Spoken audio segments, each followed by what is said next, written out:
Po Bitcoini, një kërcënim tjetër, i të mërshëm për kursimet e shqiptarve. Këtu kemi qenë, ju kujtohet ka memorje ky parlament, kur përfaqësuesi, drejtuesi i entit energjetik shqiptar deklaroi se glabruesit monstruos të energjisë janë fermat e kanabisit, fermat e Bitcoinit. Po kush e kontrollon Bitcoinin? Edi Rama me të vllain. Po kjo dihet botërisht. A i ke pa fotografitë e tij me bosin e Bitcoinit?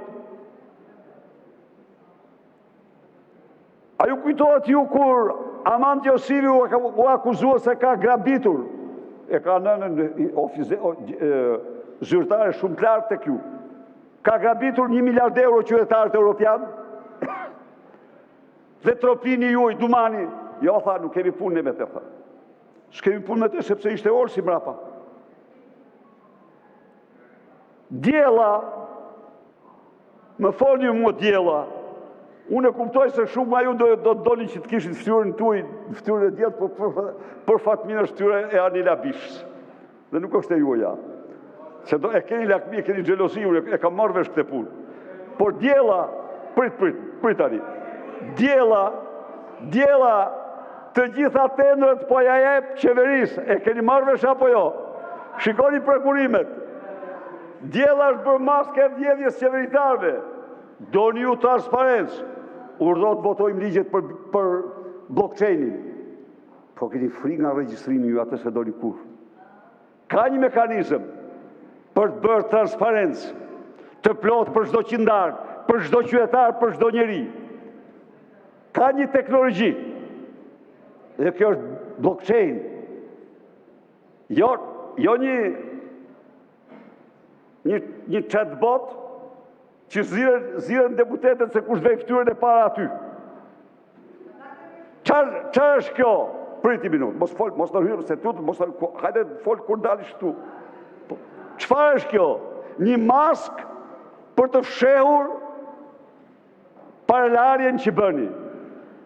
Pra, doni të luftoni, doni të vendosim transparencën, urdhoni të miratojmë ligjet për blockchainin. Aty po, aty e detyruar të regjistosh çdo gjë. Ato që e kanë bërë i kanë dhënë goditje shumë të fuqishme korrupsionit. Po ju jeni të interesuar për korrupsionin, por çdo ditë lajmet, kronika, nuk është gjë tjetër me vjedhjet. Dhe të lutem shumë zotëri drejtuesi i asaj agjencie, kursimet e qeveritarëve dhe zyrtarëve të ndalen nga kursimet e qytetarëve. Të ketë 2 regjistra. Kursimet e djerës nga kursimet e mekatarëve. Të paktën kjo mund të japë një siguri qytetarëve. Bitcoin. Çfarë bëjnë?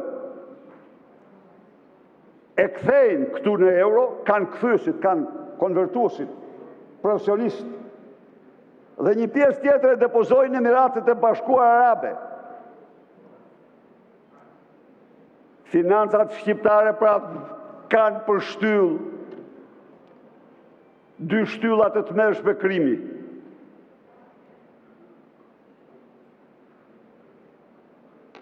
Dhe ju e morët vesh,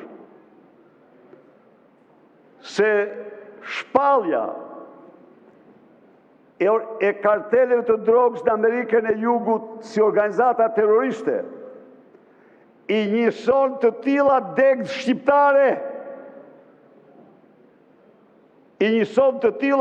shqiptare. Po, degë shqiptare në Europë. Kjo është e vërteta. Tani,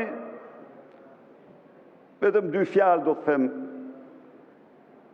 lidhur me shpifjet e ulta, amorale që bëri njeriu që din vetëm të shpif. Në këtë sallë, kjo sallë ka memorje.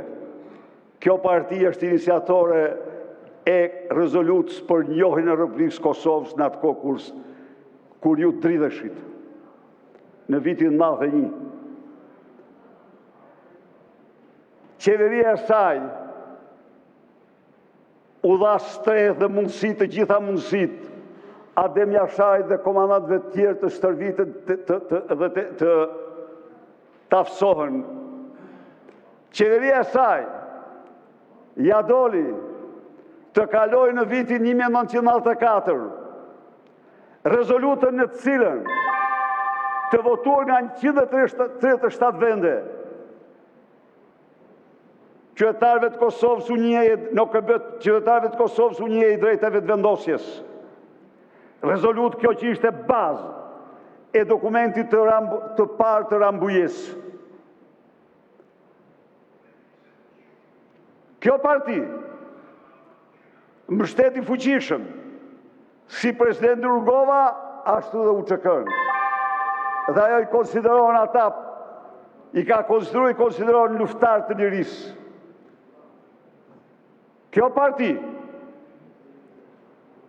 ishte promotor kryesor i njohjes ndërkombëtare dhe shpalljes pavarësisë Kosovës në Tiranë. Por rjeshtimi juaj me Aleksandar Vučićin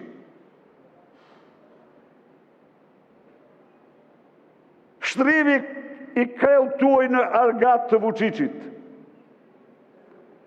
ishte tradhtia më e madhe që u bë shqiptarëve dhe Shqipërisë pas asaj të ndërhoxhës. Dhe këtë që bë... Zoti Berisha, koha mbaroi. Në emër të Këshillit të Ministrave e ka kërkuar fjalën ministri Toni Gogu. Zoti Gogu, keni fjalën.